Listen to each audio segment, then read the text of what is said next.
AP అధికార పక్షం వైసీపీకి మరో నేత దూరమయ్యాడు. కర్నూలు ఎంపీ డాక్టర్ సంజీవ్ కుమార్ వైసీపీకి రాజీనామా చేశారు.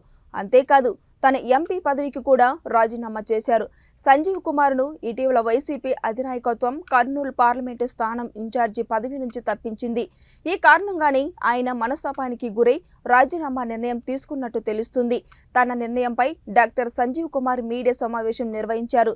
తన అనుచరులు, మద్దతుదారులు, బంధువర్గంతో చర్చించిన తర్వాతే రాజీనామా నిర్ణయం తీసుకున్నానని వెల్లడించారు.